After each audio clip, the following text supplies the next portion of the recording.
So one of the most important factors if you're dealing with back pain is making sure that you're getting enough sleep. Now, a good night's sleep is going to help restore your body, help heal the tissue, your joints, wherever the issue lies. And if you're not getting a good night's sleep, then your back pain is going to take longer to get better. So keep watching this video if you want to learn some of the best sleeping postures and positions that I teach my clients on a daily basis when it comes to easing back pain. My name is Dr. Dawn Andalone, and I am a women's health physical therapist. I have helped thousands of women overcome back pain and be able to find ways, lifestyle changes and positions and also exercises in order to help heal back pain naturally without medications or surgery. And sleeping positions is, I think, one of the hardest things, because if you're not able to get comfortable in your bed and get a good night's sleep, then your back problem is only going to feel worse during the day. So sleep is super important. You also just want to make sure that if you haven't already, you get checked out by a medical doctor if you're having any major red flag symptoms like having numbness or tingling down the legs, or weakness of the legs, or even changes in bowel and bladder function, or you're waking up with excruciating back pain in the middle of the night. You definitely want to go get that checked out. But I want to talk you through some of the best sleeping postures and why these positions can be very helpful for alignment and helping ease some of your symptoms. Okay, the first one, and maybe the most common, but if you are usually a back sleeper and you do like to sleep on your back, then having some pillows underneath your knees, 1 or 2 pillows, is going to take some pressure and some strain off your lower back so it can actually relax and you can be able to sleep a little bit better in that position. If your legs are out totally straight, you may have a little more of an arch in your back, and it may compress the joints in your back and cause more irritation. So it looks like this. So I actually put 2 pillows under my knees, and therefore you can see that my hips stay relaxed. I can breathe well, and therefore the muscles in my lower back are kind of able to settle in and relax. So this would be good for someone that's used to sleeping on their back. Then the next position, and maybe this is the most common, and usually people switch from side to side, but not quite sure which side feels more comfortable. So find the side that you favor toward, and you can actually get a better night's rest. And you're gonna place a pillow in between your knees. This is very important because it aligns your hips, which therefore, when your hips are aligned, you're gonna have less pressure and tension on either side of your back. It looks like this. So therefore you see I have a pillow in between my knees, a pillow under my head, and therefore my hips are stacked on top of each other, and I can allow my muscles to relax a little bit better here. Sometimes it helps to even have a pillow in front of you to kind of cradle and hug a pillow in front. But you may find that some people struggle with keeping a pillow in between your knees.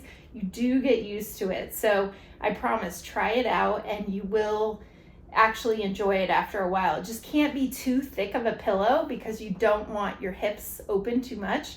You want to have a pillow with, a little bit wider, and therefore it's able to cushion and support your knees, and your back can be aligned in a better position this way. Then next thing I'd like to mention is I really advise people to not sleep on their stomach.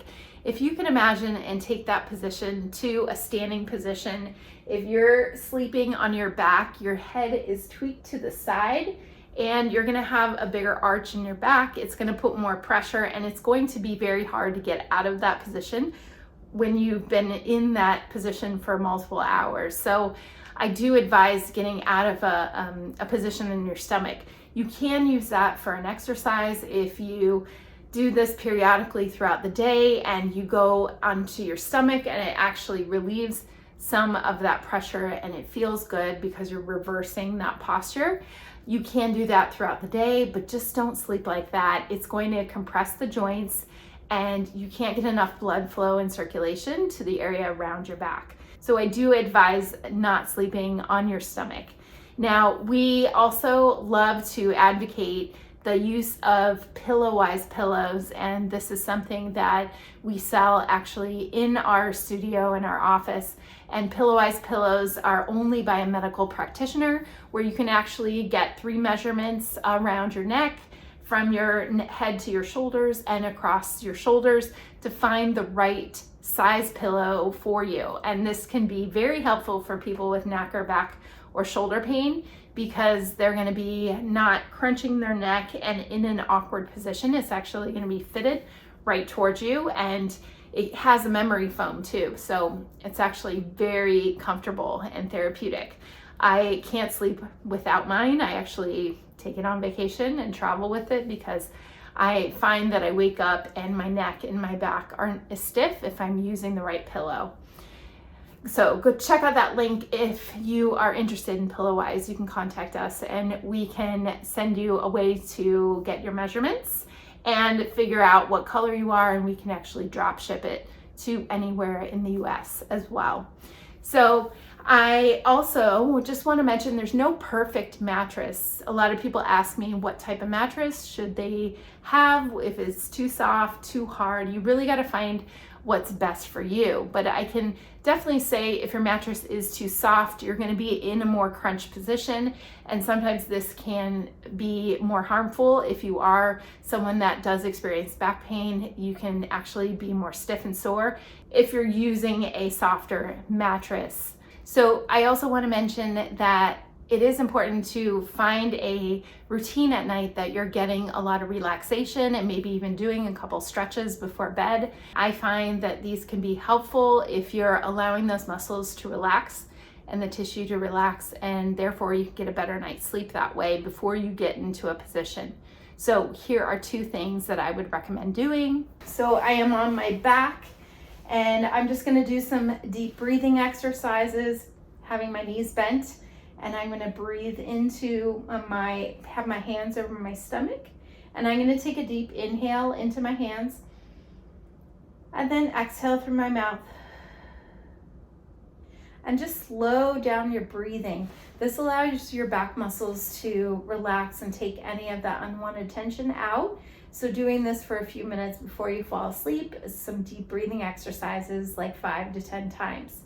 You can also do some gentle rocking with your knees side to side. Unless that is too painful, don't do it. But this also too gets your hips and your lower back to relax a little bit. Or even taking one knee toward your chest, just gently there. This may be a good idea too, first thing in the morning before you get out of bed. So once again, just a little recap. If you sleep on your side or on your back, use those positions to ease some of your back pain and allow your tissue to actually relax and be able to heal your back in a faster way by getting into some of these positions. And then making sure you're following a bedtime routine of relaxation, promoting that with some gentle stretches and some breathing exercises. Now, if you want to learn more about tips on how to ease your back pain, I would invite you to hit subscribe.